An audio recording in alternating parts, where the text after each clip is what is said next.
All right, man. We live, man. About to start introducing the Los Angeles Rams to the 49ers. I think these teams know each other very well. What's new with the Rams? Just some of my thoughts on the early play of the Rams and the 49ers. How do the 49ers start to turn these losses, close losses, into W's? We're going to get into all that and more right here on the San Francisco 49ers Morning Show. Let's go. Intercepted. It is picked off by Aaron Crocker. Over midfield, he'll run it all the way into the end zone. Touchdown. Crop Talk TV podcast. Peace.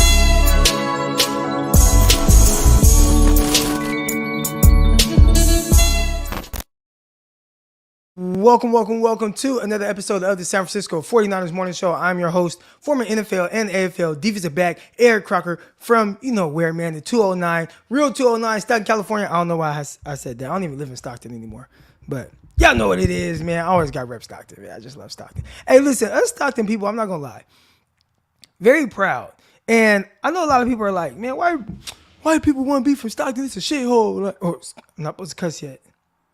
My bad, I ain't supposed to cuss yet. Why do people want to be from Stockton? There ain't nothing there. There ain't nothing there, man. But we take pride in that. We take pride in the 209. We take pride in not having nothing there. You feel me? So shout out to all my 209ers in the house.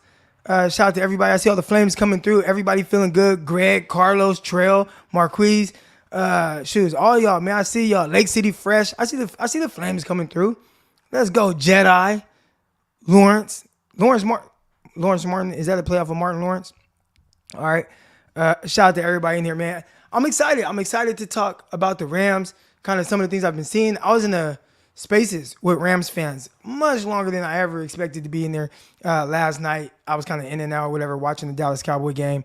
And I'm listening to them talk, and I'm like, okay, just got some takeaways. And want to get into all that. I definitely want to start with the 49ers and what do the 49ers need to fix? Because definitely doesn't feel like a team that's bad. I don't know. You are bad when you find ways to lose. 49ers have done this. And I feel like this was a lot of the conversation last season. All right. This was a lot of the conversation last season. So we're going to dive into all that right there. Make sure, if you haven't already, logged on 49ers with myself and Brian Peacock. I look at the YouTube comments this morning. Usually I don't look at the YouTube comments from Locked On 49ers, but somebody was like, dang, Crockies, is this the Eric Crocker show? Yeah, my sucker. It is the Eric Crocker show. Now what? I talked a little bit more on there than I typically do. Just having a conversation with my guy Peacock, and he listened. Shout out to my guy Peacock, man. As a lot of y'all know, Peacock is not on Twitter right now. His account got hacked. So still working on that behind the scenes, trying to figure out how to get him his account back. Now he's like a real estate investor or something on Twitter. They took his account, changed the name of his account, and made him some kind of like Bitcoin real estate guy. I don't know. It's kind of crazy. But 49ers girl, hey bestie. That's a play off of me and Richard Sherman. So I had put on Twitter, she was me and Richard Sherman, we tweet back and forth. So I was like, we're pretty much best friends now. And then Richard Sherman responded to me and responded to her. So she's like, now we're all best friends. So one big happy family. One big happy family. All right, we got 187 here, and he says, y'all okay this morning? And this is a good one. This is a good one because you know what? I think we are okay. Or how do the 49ers get to be okay? I started off kind of talking about how the 49ers, a lot of the panic and outrage that's going on right now reminds me of last season, where you're 3-5. If you start hitting that panic button, right? You start hitting that panic button, just destroy everything, burn it down, fire Kyle, fire Jet, fire everybody. And then next thing you know, oh man, 49ers in the NFC Championship game. So I have learned, which, I always try to be kind of the voice of reason. I feel like I'm the third. So we got Dirk, Lil Durk. Lil Durk's the voice of the people, or he's the voice. And then you got Lil Baby, me on the voice. I don't know, but Lil Baby, he's the something. And then you got Eric Crocker. I'm the voice of reason. All right. So They should do an album with me. I don't really have the voice for it, but yeah. But there was a lot of panic, a lot of outrage last year. And it's like, okay, like let's just figure out how do the 49ers get over that hump. And I'm watching the games, and this is not a team that is bad. Now, again, like I said, you kind of are bad when you find ways to lose. And they did that last year. But how do they find ways to win? This is not a talent issue. I'm not even quite sure it's so much a coaching issue in the sense of you don't have the right coaches. I think it's the biggest thing is just where are the 49ers going wrong? Where are the 49ers going wrong? And the tough thing is, there's different ways. And last year, that kind of worried me a little bit. I'm like, man, it's not just one way that they're losing these games. They're finding different ways to lose. Like, if the 49ers just losing one way, I think it would be a little easier to just be like, oh, they lost like this. Okay, we can fix that. But they're finding different ways to lose. And I think that the loss against the Denver Broncos, a big part of why they lost was third downs.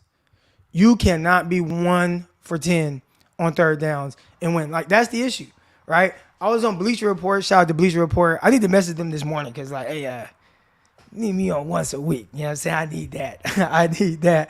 All right, but I was on Bleacher Report, and they put out this actual cool little reel. I don't know if y'all saw it. It was a cool reel of me talking about 49ers carries, etc. Now, disclosure, they had me on, like, as the game was ending, we're talking about, like, the last 5 minutes. You know, they're texting me, we need you on to do this. So it's like, I'm in there. Okay, I go on. I'm setting everything up. Then I run back into the living room. I'm watching the game. Then I got to run back in here. So, like, the last 5 minutes of it was kind of a scramble. And then as soon as the game ended, boom, live on YouTube. So I didn't even really get a full chance to diagnose things. So you can see me kind of talking through some of the numbers I was looking at. And I'm counting like, man, 49ers, they only ran the ball 19 times. Now, why did the 49ers only win 19 times? And I think that's where the issues start with the 49ers against the Denver Broncos and how I think they can fix it. So, third downs. 49ers must be better on third downs. Everybody knows. Third down, what is that? That's the money down, right? That's the money down. So, you got to improve your third down efficiencies. Crazy thing is, I'm not even going to say it. I'm not going to say it. But you got to be better on third down. You got to convert. And I think that made it to where the 49ers could not run the ball as much as they probably ideally would have liked, right? You don't convert a third down until, what is it, late in the fourth quarter? Which I thought it was a mistake when I saw it on the TV. I'm like, dude, there's no way that they don't convert until then. Now, I got my guy Mike Shields in the chat, and he's like, hey, can't win on playing behind the sticks. And that is it, too. And we'll get to kind of the offensive line. There were some penalties, etc.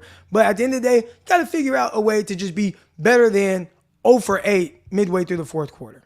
Right? Be 3 of 8. Be 4 of 8. Be 4 of 9. Something like that. Not 0 for 8. So I get behind the sticks, etc. Like, are you behind the sticks every single time on third down? No way. You got to convert on some of these. I think that's a big reason as to why the 49ers really lost that game. Like that's where they lost it, right? So you go to first week. Why did the 49ers lose the game week 1, right? Missed opportunities. That was the big one there, where you were very undisciplined. You missed a tight end throw wide open. Deebo Samuel fumble inside the 5. And then you had these crazy penalties, over 100 yards or 100 yards, and some massive third down penalties, right? Like, so being undisciplined and missed opportunities, like that was the loss week 1. This loss against the Broncos, third downs. Because now you can't play your offense that you want. If y'all remember, and I said this on Bleacher Report, if y'all remember going back to 2019, the 49ers were struggling, and people were like, oh, they have no identity. 2021. They got no identity. They got to fix that. And I'm like, okay. And boom, they beat the Rams. And you're like, there it is. They found their identity. And let's see if I can pull up the numbers from that real quick. All right, so we can talk about what was the identity that the 49ers found 2019. Hold on. I'm pretty sure you guys know where I'm going with this. But let's pull this up real quick so we can have a little fun. I'll share my screen and we can kind of talk through, what am I thinking? What am I thinking? All right, so I keep saying 2019, 2021. Last year. All right, here we go. Boom. Man, that was weird. That was a weird little stretch. All right, so we're going to start with the coincidence. The LA Rams. All right, we're going to start with the LA Rams. And let me share my screen real quick. Bada boom, bada bing. No, share screen. Nope. Yep. Here. Boom. All right, here we go. All right, so 2019 again. 2021, San Francisco 49ers play the LA Rams. And the 49ers are kind of sputtering a little bit. All right, so let's go back here and kind of look at how things kind of were starting to play out a little bit. Look at this. They lost 4 straight games. I mean, gosh, that was a tough loss to Indianapolis Colts. They beat Chicago, and people are like, okay. Then they lose to Arizona. That was one of the worst losses I've ever seen in the Kyle Shanahan era. All right, this last week might be the worst. But that was weird because it's like, no, you lost to Colt McCoy. All right, I mean, he just destroyed the 49ers. But next week they play the LA Rams, and that puts them to 4-5 on the season. They dominate, right? They dominate.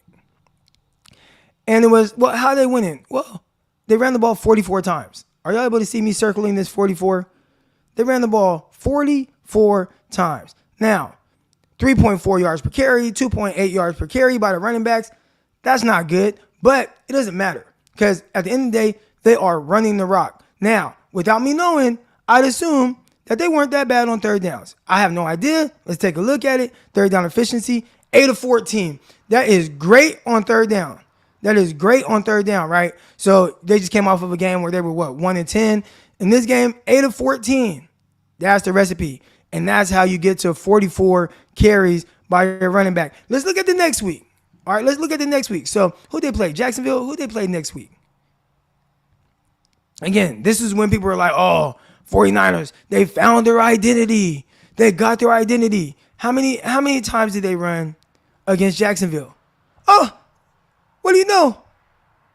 42 times. Now, that's a little skewed because I think Trey Lance ran one time for 7 yards and then the other 2 are kneels or something like that, right? So really they ran 40 times. So 40 carries. So again, start to look at the recipe, even though for the most part, I mean, Deebo Samuel, 9.9 yards per carry. But with the running backs, Jeff Wilson, 2.6. Trey Sermon, 3.2. Not great averages, but it doesn't matter because they hit the magic number of running the ball 40 times. All right. Now let's go to the next game because I think there was one more in a row with this.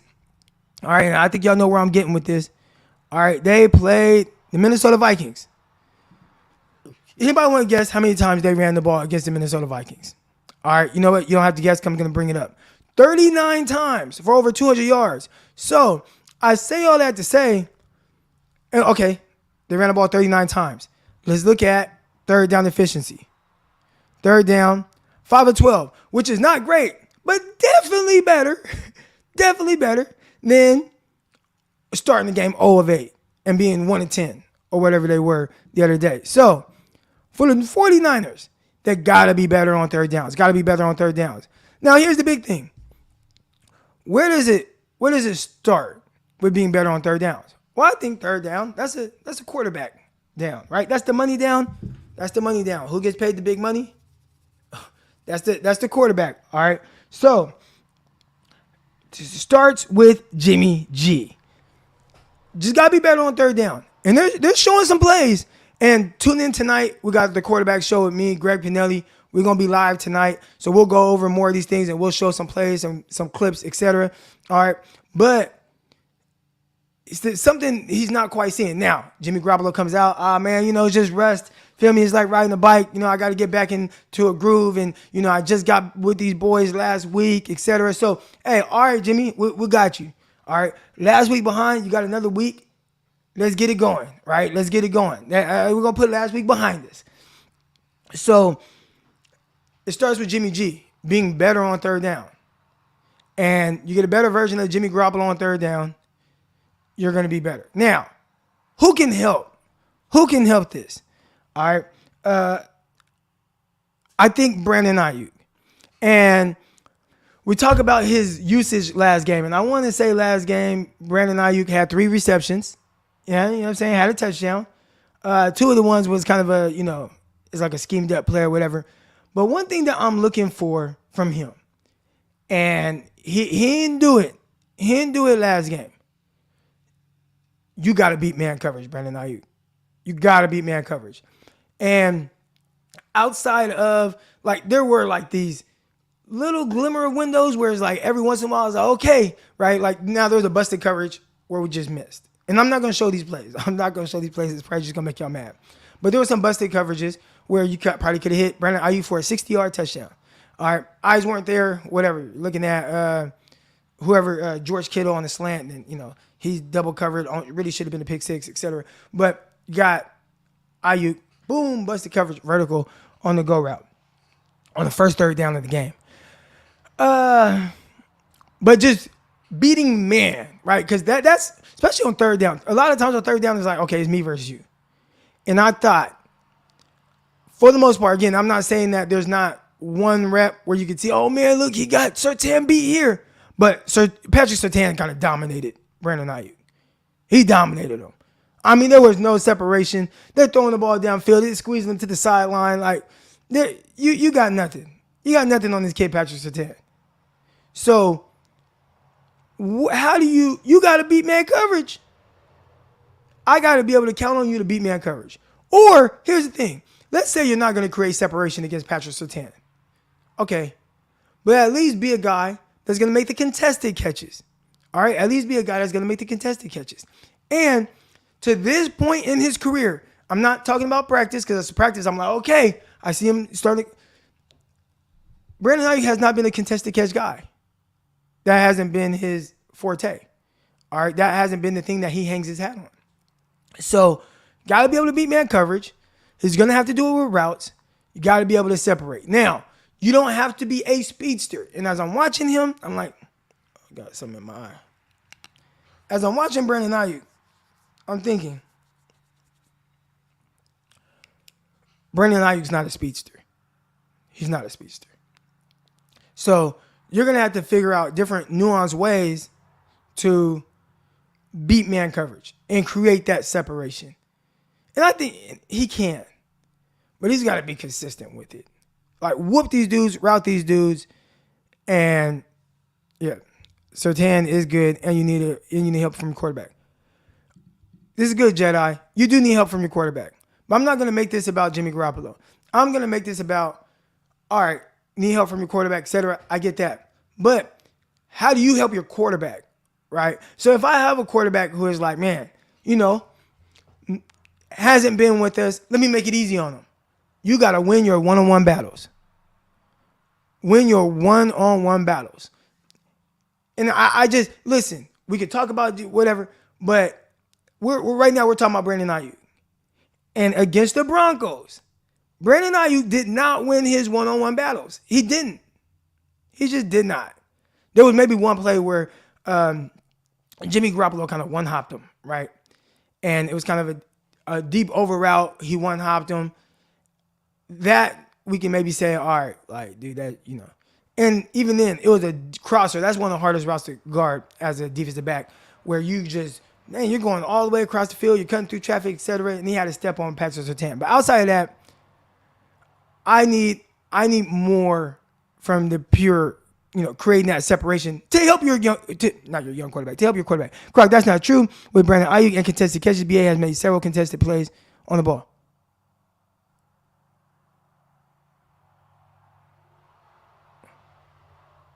When? Not me saying you're wrong. I'm not saying you're wrong. But you said he's made several. So,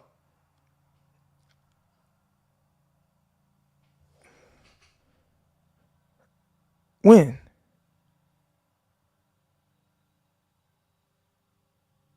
So I need three examples. I'm trying to think right now. Y'all help me. Arizona last year. Hold on. Arizona. Back of the end zone.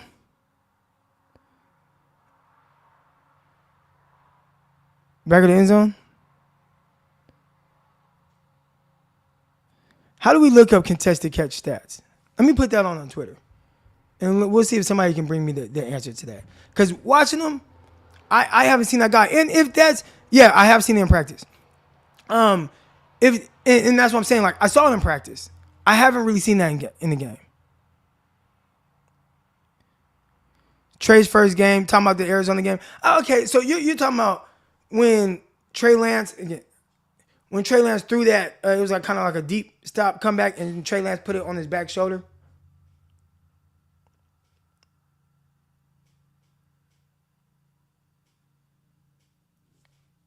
Yeah, I don't know. Sideline pass from Trey Lance. No, sideline pass. No, that's not. You talking about the one where he dove and caught the ball? That's not what I'm talking about. I'm talking about. Here's what I'm talking about. And yes, he did score our only touchdown. But okay. When I say I need you to beat man coverage, right? Like I need you to beat man coverage, make it easy on your quarterback, because he was getting strapped. He got targeted 8 times, and he had 3 catches.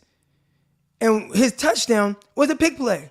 Deebo Samuel ran into the defender, and he came off of Deebo's ass and caught the touchdown. Now, I don't want to make this about me getting on him, right? Like this, or I don't want to make this about like, oh, Eric Crocker doesn't. I know how y'all like to do. Eric Crocker does not like Ayuk. I do like Ayuk. But what I'm saying is, I need you to win your one-on-one battles.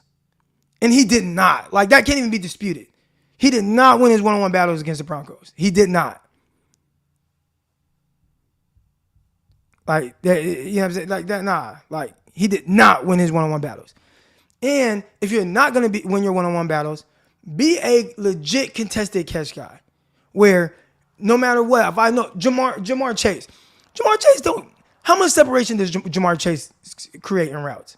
But guess what? It doesn't matter because he's going to catch you at the catch point, right? He did that in college. He was excellent at it, and that's carried over to the NFL. So if he doesn't outrun you, but the ball's in the air in the vicinity, he bullies guys at the top of route, all right? And then catches the ball. So I'm not saying Ayuk has to be Jamar Chase, but I'm just saying if you're not going to, win your one-on-one battles more consistently, or at least against the big dogs, then you got to be able to win in a different way.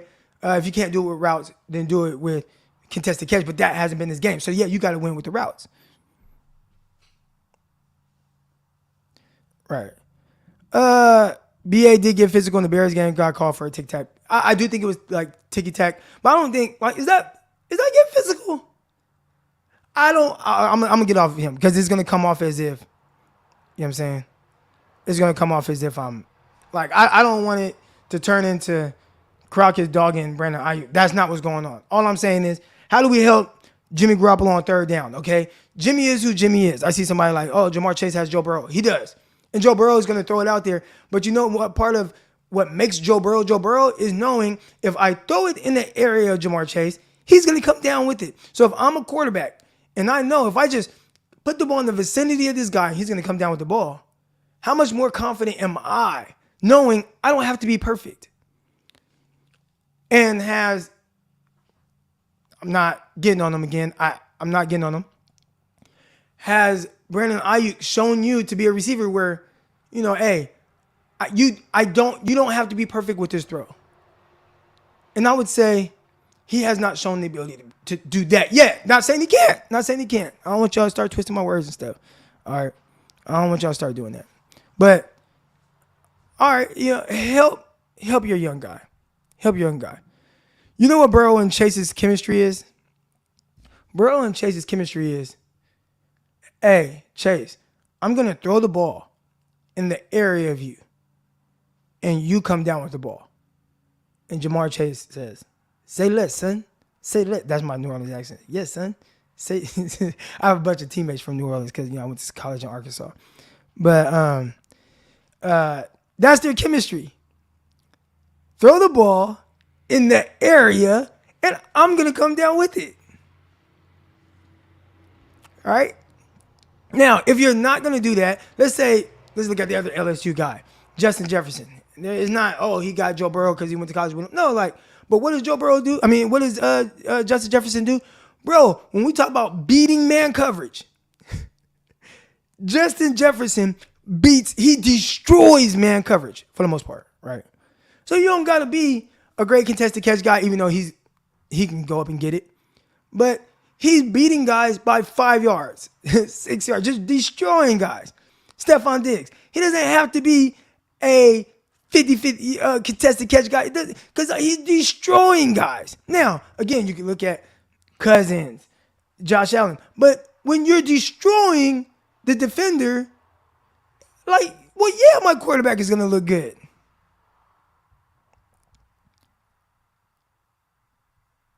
Yeah.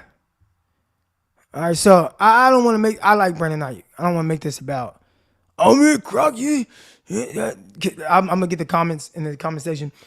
I'm not watching this anymore. Croc doesn't like Brandon Ayuk. I do. I just need him to win on – help your quarterback. Because all y'all say, oh, it's 10 back there. All right, let's say 10 ain't great, whatever. Well, help 10 be great. Help 10 be good. How do you do that? Win.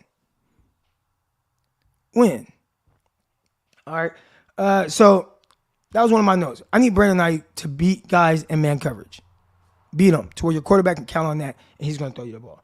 All right. I definitely wanted to kind of transition into the offensive line, and there is no Trent Williams. He's hurt. So he's out 4 to 6 weeks or whatever. They're not putting him on IR, though, because you only have so many IR designations for guys to be able to come back. All right. So Colton McKivitz, he's going to be up. And there's going to be weird moments. How do you compound that? All right, how do you compound that? I think it's they've worked around this before, right? I mean, you look at some of these years, 2019, when they played with Justin School and Daniel Brunskill playing the tackles for a lot of those that year. Last year, they had to get by against the LA Rams with Colton McKivitz starting that left tackle for Trent Williams. Now, if I go back, I'd probably look and see it wasn't a great outing. But you figured out a way to get the win. But, Jimmy Garoppolo threw a couple of interceptions in that game. And I said both interceptions, he was getting hit while throwing the ball. So, I don't know this for sure, but I would guess Colton McKivitz might have had a part of that. All right. So, how do you offset that? Because they got a mean pass rush. They got Aaron Donald in there. And I would be a little bit more confident with stopping Aaron Donald, but the 49ers don't have the Aaron Donald stopper, Daniel Brunskill, starting right now. Right? Where's Daniel Brunskill at when you need him? So, Colton McKivitz, he's got to figure it out. Spencer Burford, Aaron Banks, I think they have played well. I think there's you had a false start from Burford, maybe a hold. And I'm not saying they haven't missed blocks or whatever, but for some young guys, I think they have played well. Now, can you just keep improving? Keep improving. Keep getting better. There's going to be ups and downs with those guys. I don't expect them to be perfect. I don't think Jimmy Garoppolo expects those guys to be perfect, but keep getting better. And I was talking about it, Locked On NFL Draft. Maybe Locked On NFL Draft, Locked On 49ers, where I said, look, like when it comes to rookies, it was in the spaces on Twitter. Like I'm going to reserve judgment until like you really show me you can't play. So, okay, early on, Spencer Burford, false start, maybe misses a block or whatever. Like that doesn't tell me that the kid can't play or that he should be benched. Now, if he's just getting beat like a drum, right? Houston Texans, third preseason game, Moore at tackle, McKivitz at tackle, and they're just getting, as soon as you say hike, they're just getting whooped. And you got Trey Lance running for us. Like, well, at that point, like, yeah, you probably suck. So hopefully we don't get that version of Colton McKivitz. Because that was bad. That was bad. Got the Jedi. Banks is better than what I've heard. Yeah, well, Banks has done very well. Okay, I'm not going to act like I've watched every snap and focused on Aaron Banks. But I'll start noticing if there's a trend. And I haven't seen that yet. So I haven't focused on every snap, but I haven't noticed a trend yet.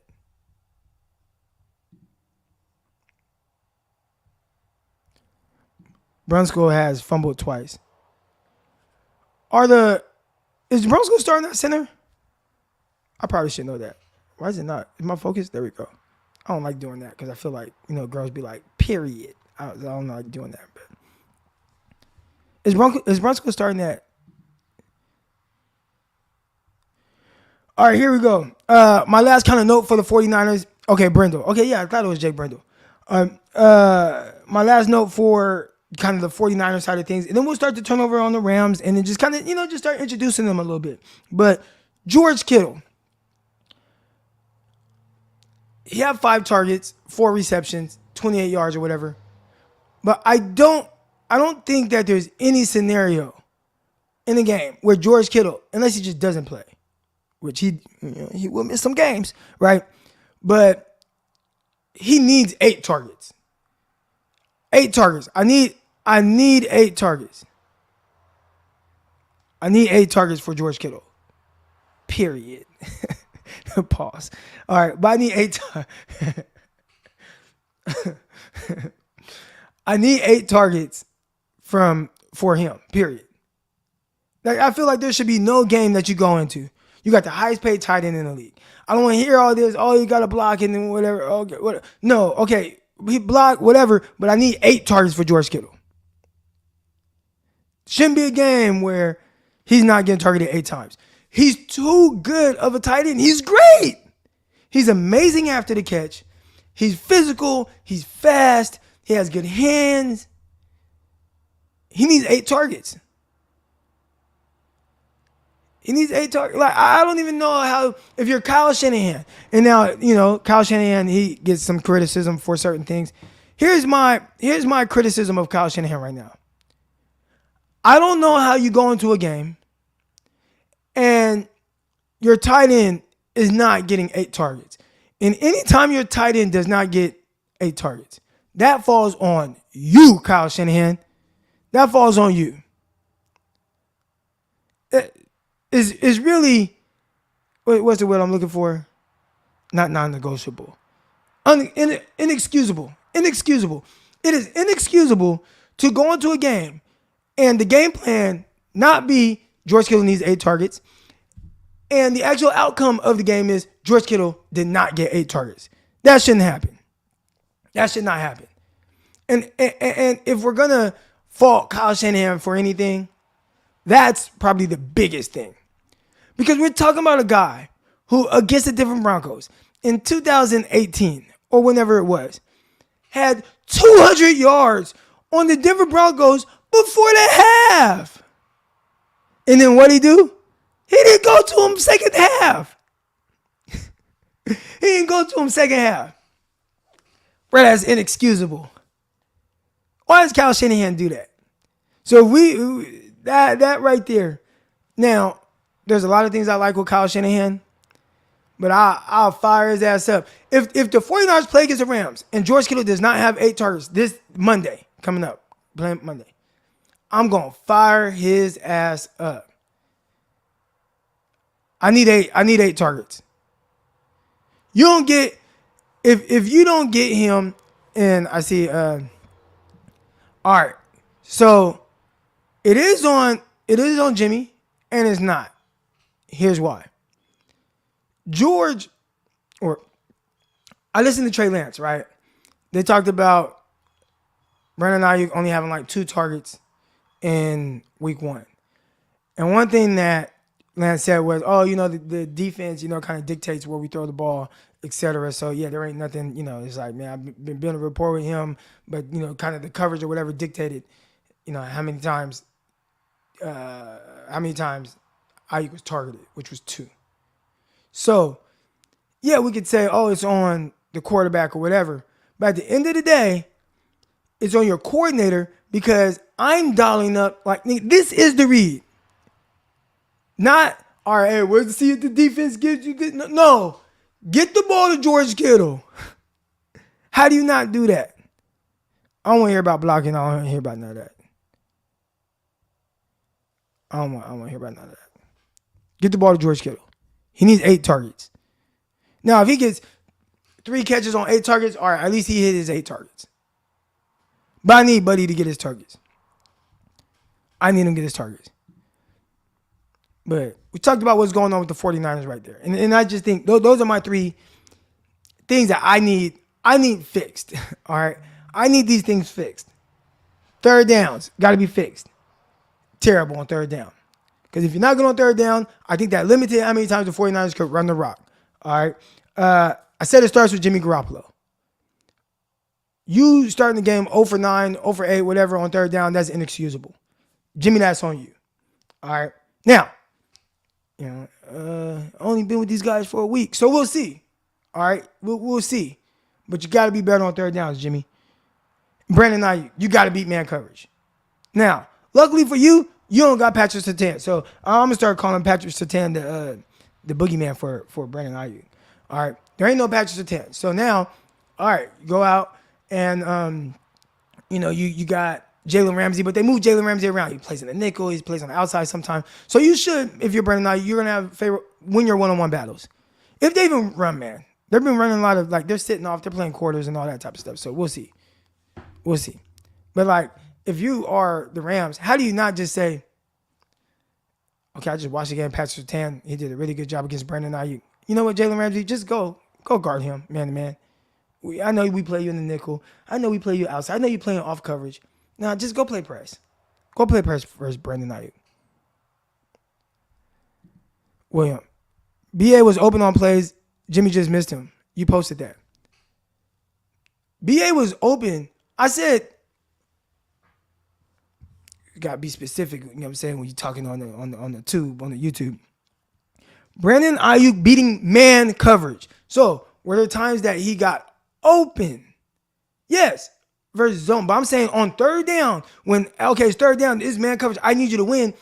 He was not getting open versus man coverage. At least not from what it looked like when I was watching it and I'm looking at it, I'm making notes or whatever. I thought he was getting strapped by Patrick Surtain.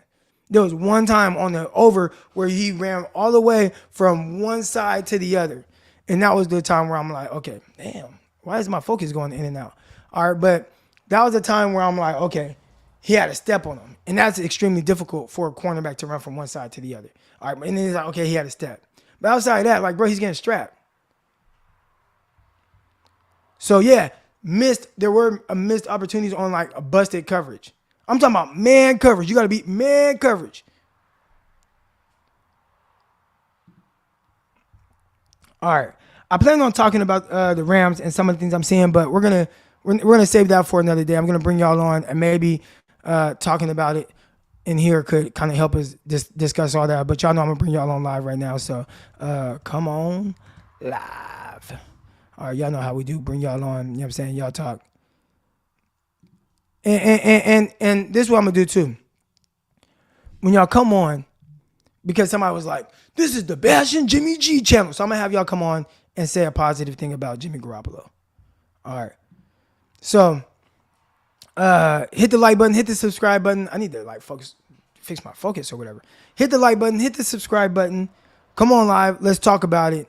And yeah. All right. Hold on. Let me try to fix this. Zoom.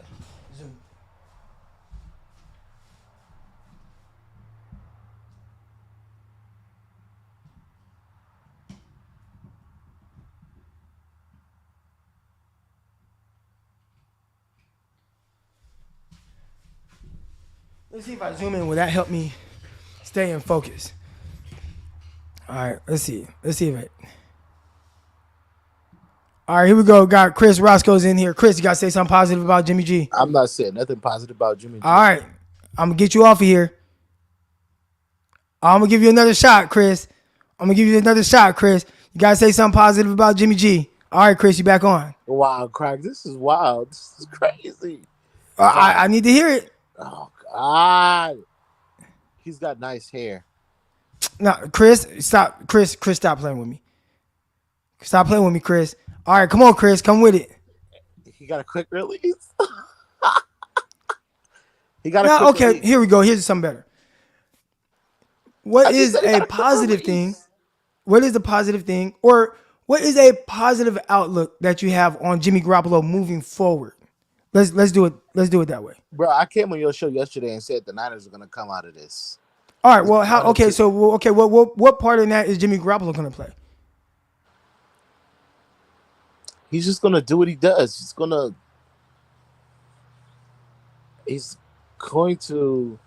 But it shouldn't be this hard. Push the off. Croc, really? Are we saying? I mean, did you watch that performance? One, I just need one. I just need like a positive outlook on. I mean, we've seen him. We've watched He's years of gonna him. he's gonna gear this offense like we know he can. Is that positive? I guess. Go ahead. God, this is wild. Whoever that person was, they can kick rocks. After that performance, we shouldn't say nothing positive about Jimmy Garoppolo.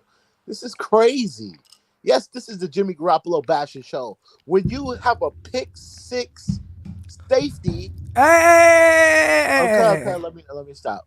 All I wanted to say is, it's still in the quarterback position. I'm taking RG3 over Jimmy. I can't believe you said no. Like, Okay, Chris, I'm gonna have to.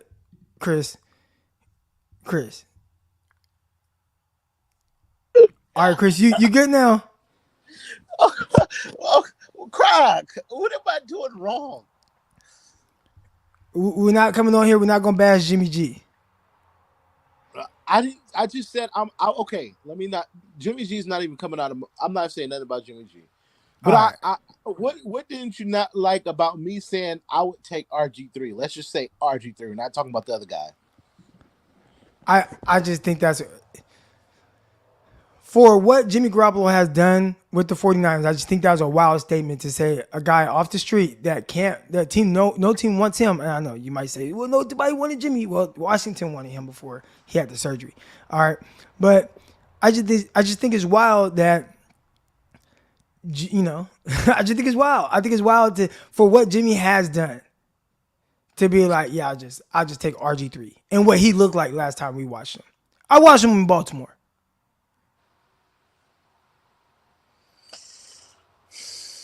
Okay, I'll give you that. I'll give you that.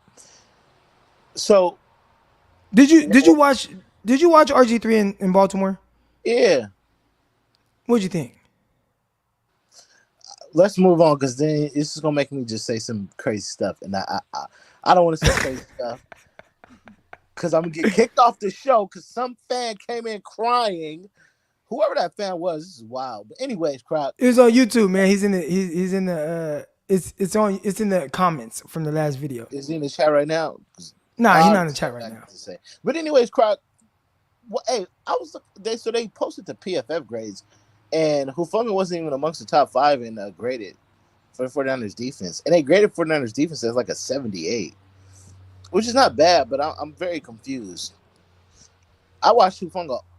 I ain't gonna lie, I literally only pay attention to Hufanga now on the defense, and Fred Warner because Fred Warner is my favorite player. I mean, I didn't see any bad plays from him on Sunday, so I'm kind of confused. To the naked eye, and when I say naked eye, I mean just casually watching the game and what I'm noticing. I can't recall a moment where I was like, Hufanga, like, dang, you did that. Maybe he allowed one reception, I believe. I don't even think that was the case. But why didn't you want to touch on the Rams? Okay, Jeep Crackhawk says, shout out to my guy Jeep Crackhawk. Let me stay with him out there in Chicago. But he says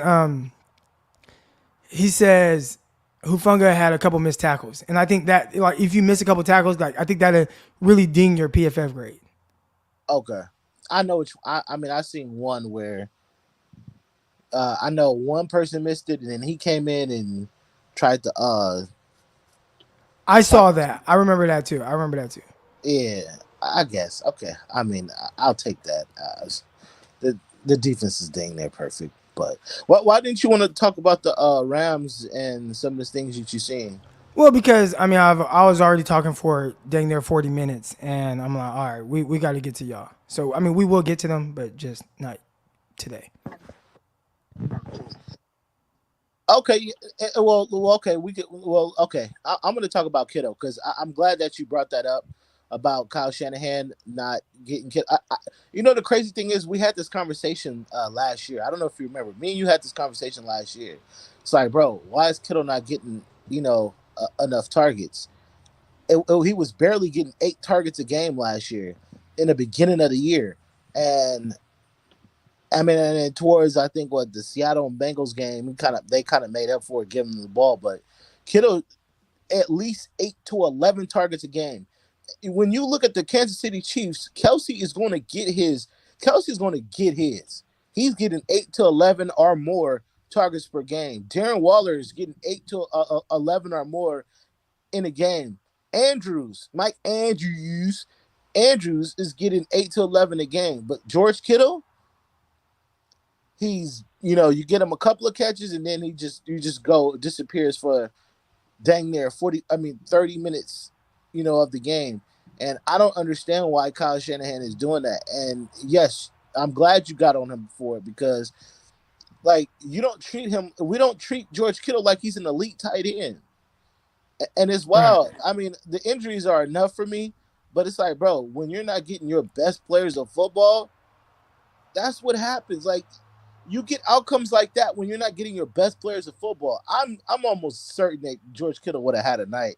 Now, I will say, and maybe we can ask Richard Madrid about this. Did Kyle Shanahan call up plays to where Kittle, was open and Jimmy G just wasn't seeing him?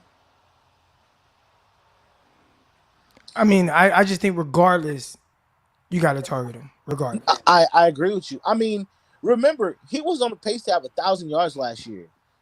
And well over, because he almost had 1,000 and he missed multiple games. Yeah. And, bro, remember the last 4 or 5 games of the year, he literally barely got 6 targets a game, I believe. Yeah, no, it's ridiculous. I don't understand, how can you have somebody that good? I was on the timeline. I was talking about tight ends, whatever, and I asked Phil Cravens a question about who's better out of Andrews and Kittle, and he said undoubtedly it's George Kittle. He said when you're 6'5" and you have speed like that, and you're strong like that, you're almost he's literally unguardable. He says, how do you guard that? And he says Kittle kind of knows how to push off, which I don't care. As long as he get his targets, and I don't care. So I don't understand why you have a weapon like that when a former NFL defensive guy is literally saying that he is an unguardable person, but yet we treat him like he's just some regular person on our squad, bro. I don't understand it. Maybe you can ask Kyle Shanahan because, the players listen to you. So keep pushing that there. Keep pushing it. Let's create this agenda that Kittle needs. Let Kittle cook. How about that? Let Kittle cook. I like it. And I'm gonna end with that with you, Roscoe's. But yeah, we got to make that a hashtag. All right, bro. All right. Here we go. Got a bunch of y'all in here. There was I feel like I missed a super chat. See, Crocky, this is the problem in the locker room. People are being made to say nice things about Jimbo. I don't even think they're made. I think they just, I don't know. I think they just really like him. I feel like I missed the super chat though, y'all. If I did, I apologize. Maybe I didn't. Maybe I brought it up. Oh, here we go. When you come into another Niners home game, man, you know what? Josue Torres. I don't know. I know I won't be there this Monday. I got the business, man. Got the gym. So that's going to hold me down for a little bit. You know what I'm saying? I got the overhead, so I just got to be accessible. But I will be going. I'm going to go to a game. I just don't know which one yet. And I really was more excited about going to games because, oh, man, I get to see young Trey Lance, where he is now. Then, go to the games next year. What does it look different? And then, now there's no Trey Lance. It's man, I don't watch Jimmy 100 times. And really the only reason why I go to games is to interact with fans.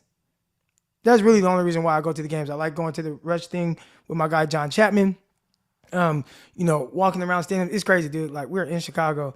And if I had to guess, I'd say 150 to 200 people stopped me and told me how much they love Locked On 49ers. They watch the morning show every morning. Probably 150 to 200 people at the stadium. Crazy, right? It was crazy. So I like the interaction, not oh, Croc, you the man, not that type of interaction, but just seeing fans. Because when I'm here, bro, I live in Arkansas. I'm by myself. So, just sitting on the couch, watching games like that, it can be boring. It can be boring doing it by yourself. I mean, So yeah, I'll be at a game. I don't know which one yet. Here we go. We got, speaking of Arkansas, got Rocky Mountain Razorback. Whoop pick. Good morning. Hey, good morning. You hear me All all you right? gotta say, you gotta give me a positive outlook on Jimmy Garoppolo starting for the 49ers. Yeah, so I do have something positive to say. Jimmy has always owned the Rams, except for the championship game, but Okay. Jimmy has always owned the Rams. So I think that, to be honest, maybe it's a good thing he's there this time. I don't know how the kid would do with this Rams defense. They're pretty damn good team. So pretty happy to I guess support him for this one. But here we go. So you're talking about the Kittle thing and the targets. I feel you, what you're saying. Like, yeah, he needs to get the ball. We saw when we played New Orleans in 19, right? We try to get the fourth down, right? We give it to Kittle. He gets us damn near 60 yards or whatever he got on that play, and we get down and we win the game. That's the kind of thing that Kittle can do every single time, even if he's only 2 or 3 yards down the field, right? But here's the problem. He gets injured because we throw him hospital balls. Like, we throw the ball up high, he takes it into the knees, right? Gets hurt, and he's out a couple games, right? Remember that play? I can't remember what team that was. I think it was the Cardinals. But it was the Cardinals. I mean, the it's happened Cardinals. twice though. Once against the Cardinals, where he just threw a high screen.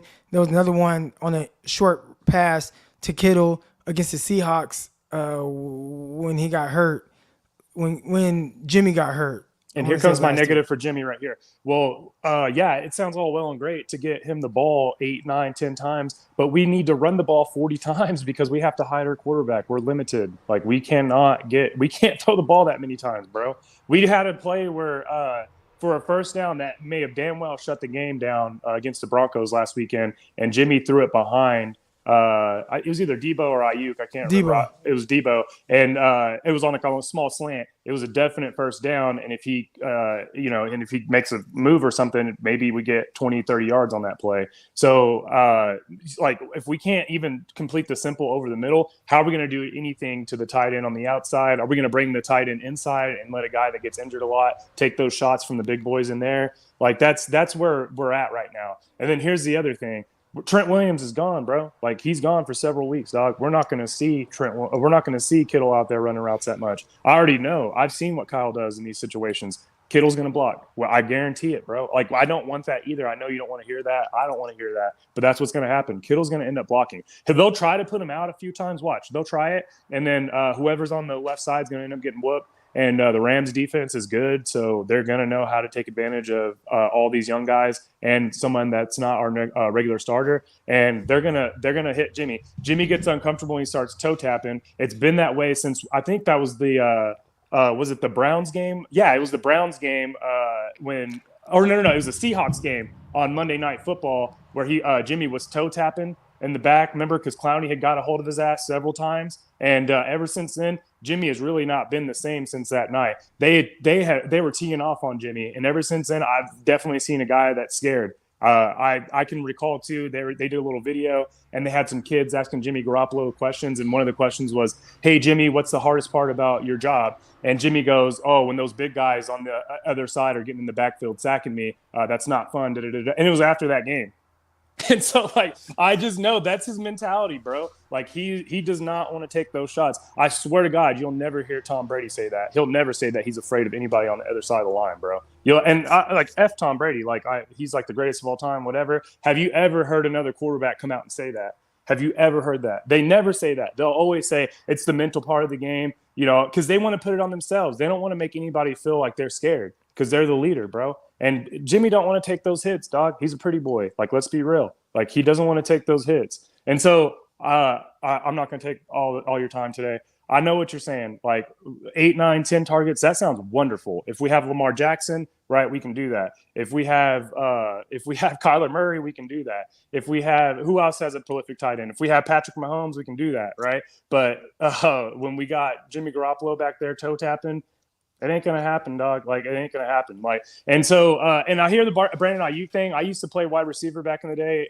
Nothing like high level or anything, but I definitely am pretty critical on wide receivers. And give Jimmy a little credit right here. Against the Seattle game, he threw a perfect back shoulder throw to Brandon Ayuk, a lot of people came out and were like, "Oh, that's underthrown," and they just wanted to talk shit, to be real, because that ball was perfect right to the sideline. It protected Brandon Ayuk, and it made sure that we were going to get a big play on that when he basically did not beat his man. That's why he had to throw it back shoulder, and he dropped the damn ball.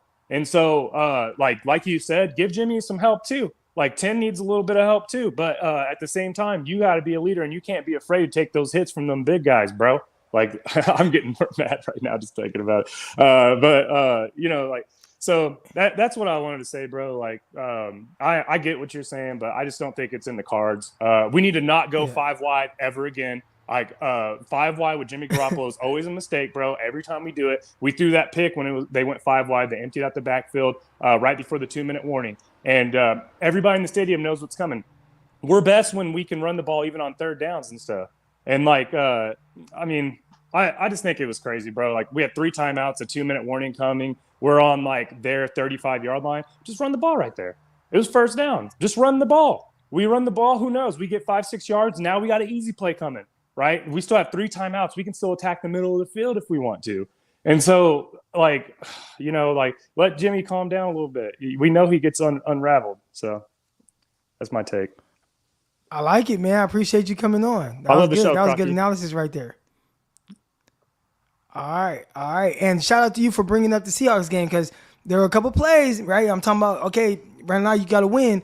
And he forced a couple, I don't even want to say he forced, but there were 2 pass interferences, right, where Jimmy Garoppolo's throwing the ball downfield to Brandon Ayuk.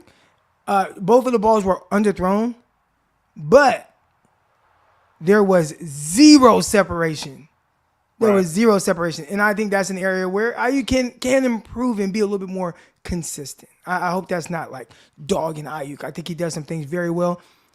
Give your quarterbacks a little bit more help, right? And he's in his 3rd year, bro. Like, in your 3rd year, that's when you're supposed to take the biggest jump for a receiver. So I'm really looking for him to become a leader on this team. Like, remember Debo's 3rd year? Like, remember Tyreek Hill's 3rd year? We're talking about a first-round guy, bro. Like, this needs to be the year for him, dog. Like, and if it ain't, then maybe we need to move on after next year, because there's a plethora of receivers, dog. Like, every single year. Arkansas's got a couple of them right now. Let's be real. Like, we can draft a receiver next year. Everybody's replaceable. Even Kyle Shanahan, his ass. We're not gonna talk. We're not gonna start the replace Ayuk talk. All right, but I got you, man. Appreciate you coming on. I got about 5 more guys I got to get on here.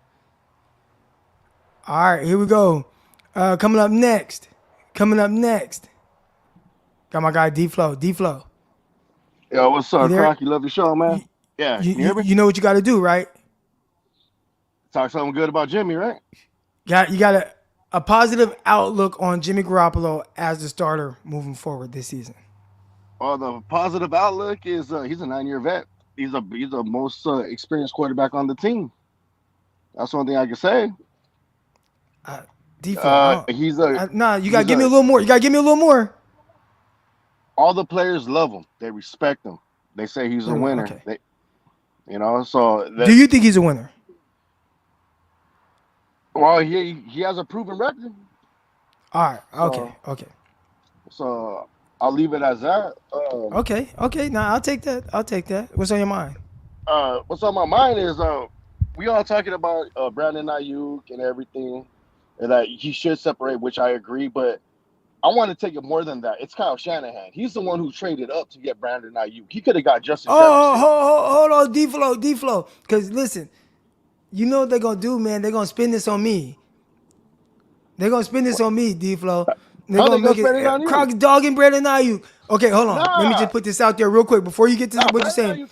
I am not saying trade Brandon Ayuk. I'm not saying cut Brandon Ayuk. I'm not saying they shouldn't extend him. I am not saying they should not have traded up for Brandon Ayuk. I just want to make that clear when people start to try to get on me. But go ahead. Now, whatever you say, like, that's on you. That's on D-Flow, whatever he says. That's not me. I love Brandon Ayuk because I like them coming out of college, but they had I like Justin Jefferson more than Ayuk. I had a Ayuk penciled in as a second round pick, but instead he got Ayuk, so I like Ayuk.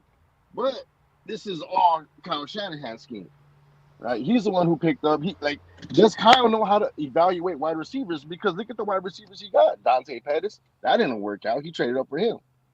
Like he could have got DK Metcalf, but instead he got Deebo Samuel. I like Deebo Samuel too, but he's not using Deebo in the passing game.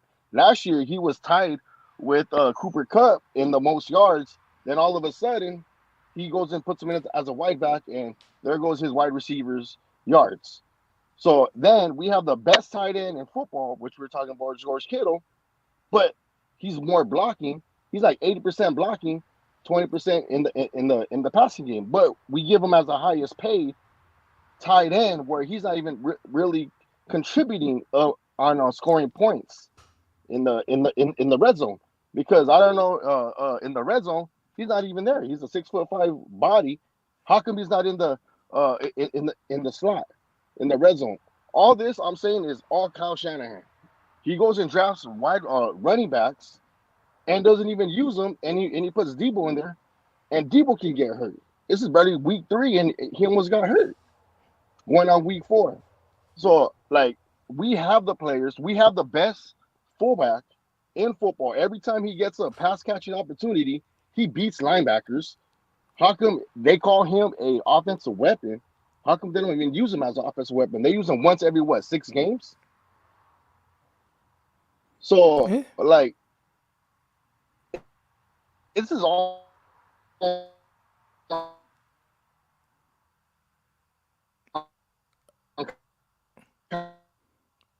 D-Flow, I think you cut out. Kyle Shanahan. Because sorry, can you hear me now? Yeah, okay, there you go. But I'm just saying that why is it that defense always surpasses Kyle's offense? If Kyle's supposed to be offensive genius, guru, knows how to call plays, but I don't even think he really knows how to call plays, because ever since McDaniels left, this looks like a regurgitated offense of last year. Like there's nothing new. Everything's the same.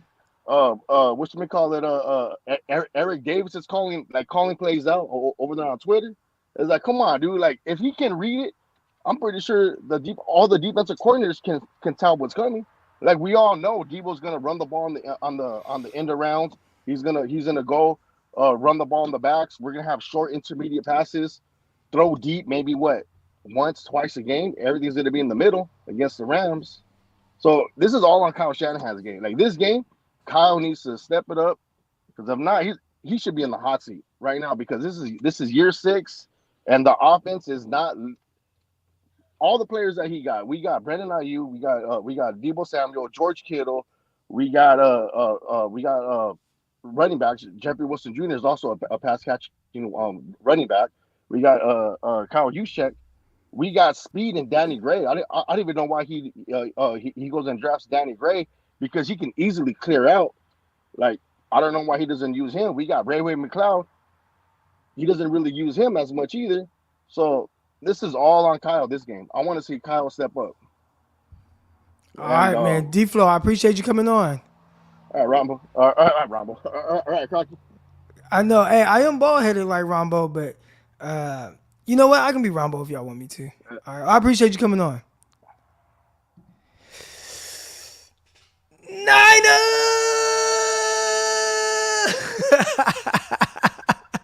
Shout out to Rambo. Hey, Rambo don't mess with nobody, man. When I say he don't mess with nobody, Rambo stay in his lane. He do his thing.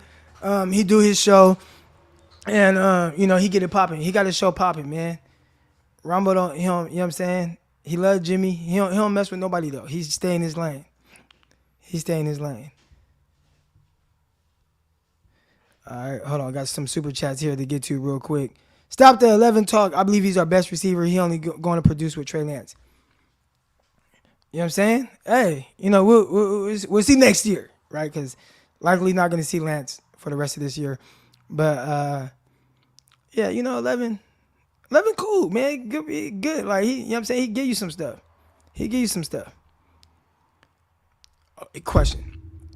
And I don't know. Maybe we can say, it's the quarterbacks, whatever, right? I don't know how much of the Bengals y'all have watched, but would you take T. Higgins over? Because remember, they were the same class. T. Higgins was drafted a few picks after, about 5 picks after Brandon Ayuk. T. Higgins or Brandon Ayuk? That's the question. Blasting Brandon Ayuk is like dogging on a kid for having a 2.75 GPA while your older kid has dropped out of high school. But who's the older kid in this situation? Okay, see, I told you. I told y'all this was gonna happen. Now we're dogging Brandon Ayuk. Told y'all. See, like you say anything, this is what happens. I told y'all this was gonna happen. That's why I tried to make it very clear. That it's not talk. Brandon Ayuk beating man coverage. That was just one of my notes, and I said, hey, I need to see him beat man coverage, like more. Just beat man coverage. Like I'm not saying he's bad. I ain't saying he's great. I'm not saying anything. Just beat man coverage. That's what I want to see from Ayuk. That's all. All right. Okay. Swan Song trolling. Okay. Hey man, you can't troll me because you know what I'm saying. I can't. Sometimes with the messages, I can't tell if it's not trolling, but like sarcasm or I don't know. That thing is kind of turned off because I'm kind of all right. But here we go. Jedi, and I got some people like Croc. Why are you forcing people to say something nice about Jimmy? Here's my thing. It's easy to dog him, right? Like that's the easy thing to do. That's true. It's easy to dog him. It's easy in anything to come on here and talk about all the things that you hate, all the things that are bothering you, right? Like, let's say you and I sit down, right? And we're just having a conversation. It's easy to be like, man, lost my job. Like it's easy to point out all the bad things. Man, I'm broke. Can't pay my car. Like, you can think of all these negative things, but like, what things are you happy about in your life? Because there got to be some positivity, right? So that's all I'm asking. I'm just having people come on and just listen. We can get to saying however you feel about Jimmy. I'm just asking, can you start by saying something, a little bit more positive? Because I don't think Jimmy's trash. No, he played trash the other night, 100%. Sunday evening, trash. But I don't think Jimmy trash. So I just, hey, we'll get to dogging him, whatever. We'll get to however you feel about Jimmy. We'll get to that. I just can we come on and just say something a little positive. So that's all I ask. So Jedi, just a little positivity. Okay. I'll give you some confidence. I'll give you some positivity. Okay, and this is me being fair about Jimmy. All right. When Jimmy is confident and he is really like in his zone, he's one of the probably top 10 quarterback in the league. I said be okay. When he's confident, when he's confident. Look, you made me do this. I didn't make you do that. You made me do that. But go ahead. Get it up. Go ahead. Okay. Jimmy is a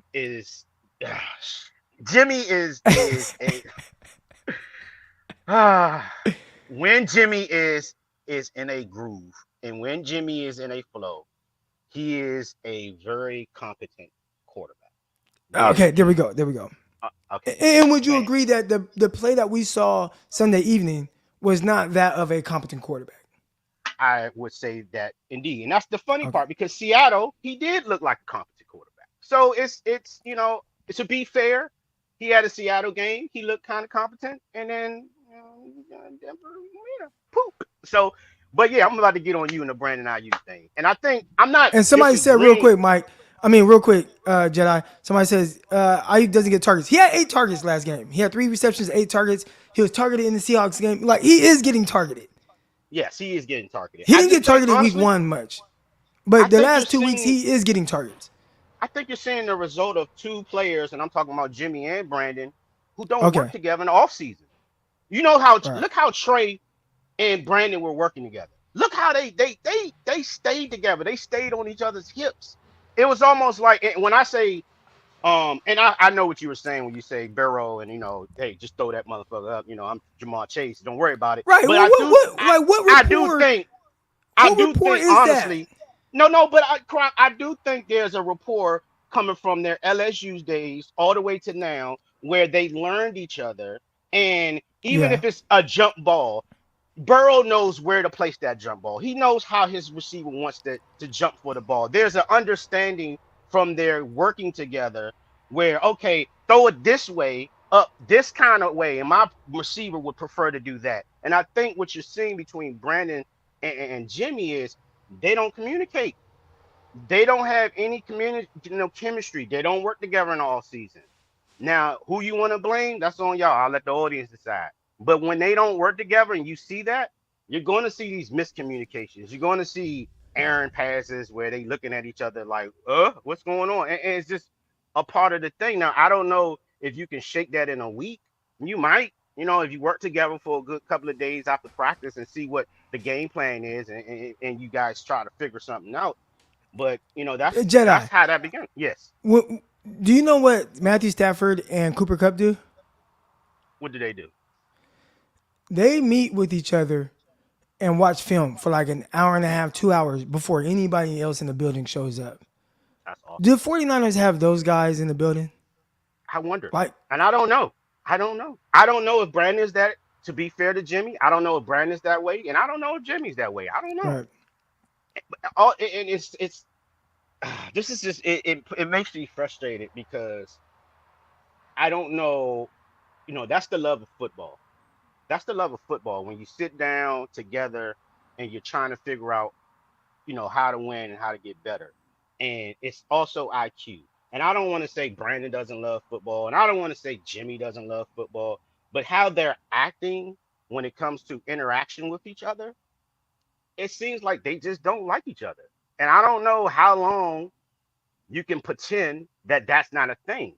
It just seems like I feel like Brandon doesn't like Jimmy because of everything that happened last year. I think when you got to remember the media and a lot of the people in your game was coming down on Brandon last year, and it was kind of like Brandon's fault, and it was the doghouse, and it was Kyle, and it was everybody, poo pooing on him. And then he's like, well, damn, y'all give me this young kid. And now we start seeing, oh, that's what Brandon can look like. Oh, that's what Brandon can do. When Trey comes in, you see the little magic Brandon is capable of. And I think Brandon has gotten frustrated because he, to me, in the locker room, has to be the person that takes it over the head when he's like, dude, the fans see Jimmy's the problem. I know Jimmy's the problem, but you guys want to sit here, Cal, you included, you want to put me in a damn doghouse. When you watch the tape, I'm running wide open. But and it's sad because Debo got the wrath of it this last game. How many times you want Brandon Ayuk to one wide open and look and there's nothing like, and you just look and your quarterback's not even looking your way. He's not even looking your way.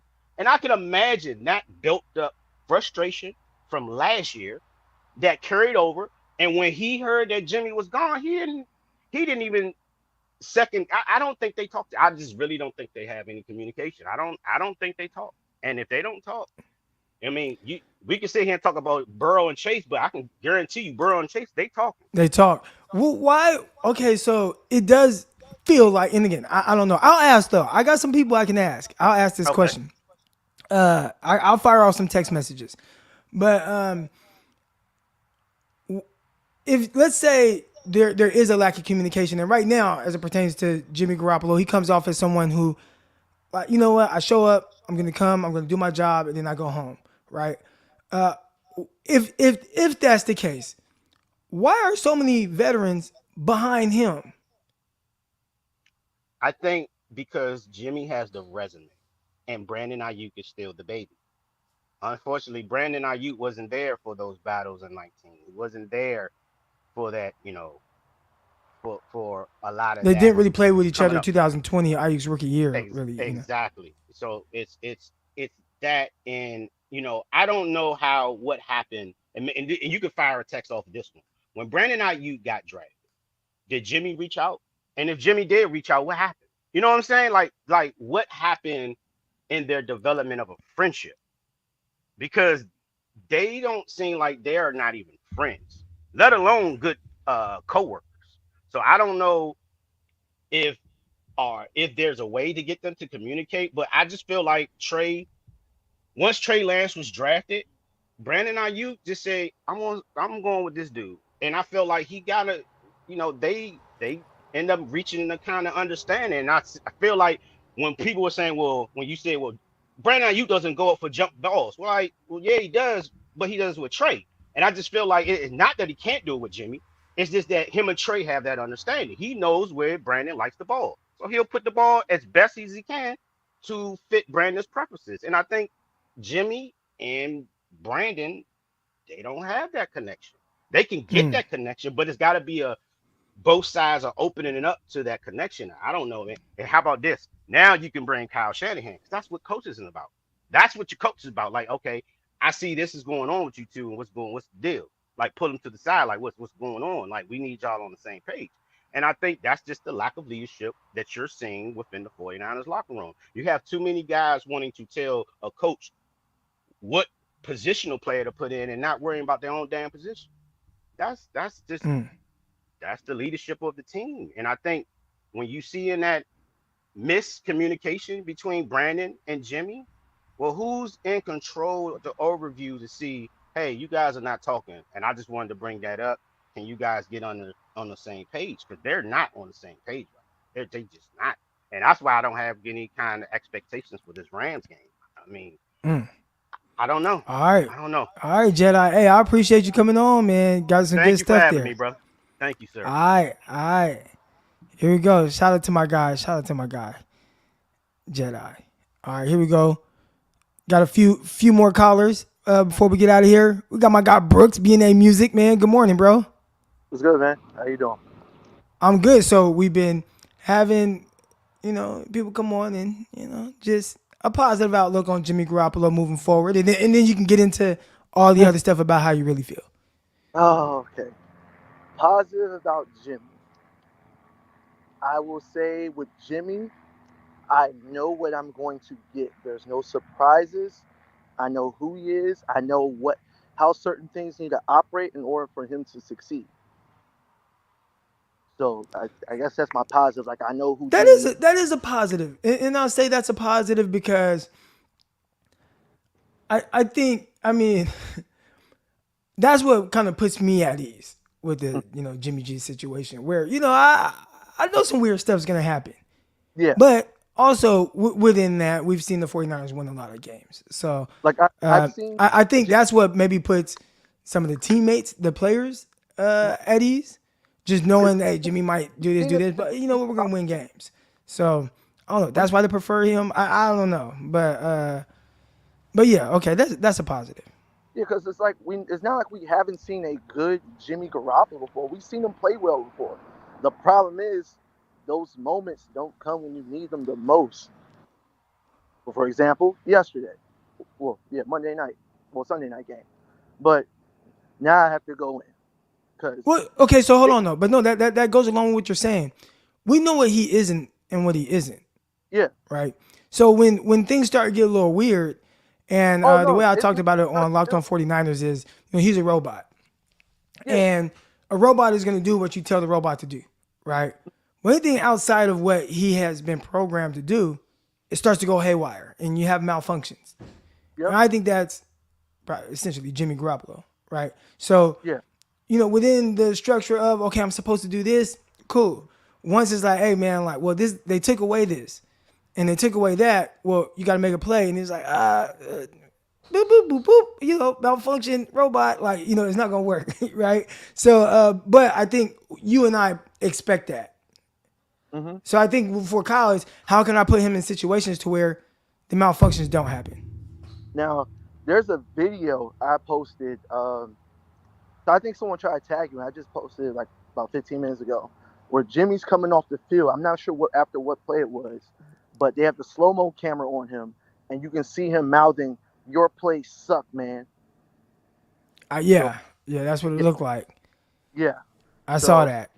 And I swear, it's so much dysfunction with this team. But I think the part that it's funny to say that winning is ruining it because the fact that we've won games with this dysfunction, it makes people settle for this dysfunction. Because it's like, oh, it doesn't matter. We still win. Yeah, our quarterback can't see middle linebackers, but hey, we win the games. But then we'll lose those important games. Everybody's like, oh, we'll just run it back. But it's like, that's not sustainable. It's not sustainable to have your quarterback that has an evolved past. Hey, there's middle linebackers on the field. I shouldn't throw that way. Or, hey, maybe I need to throw outside numbers. Because just like with Trey or any other young quarterback, as they get older and the league, quote unquote, figures them out, you have to come up with a changeup. You just can't be throwing the same fastball all day.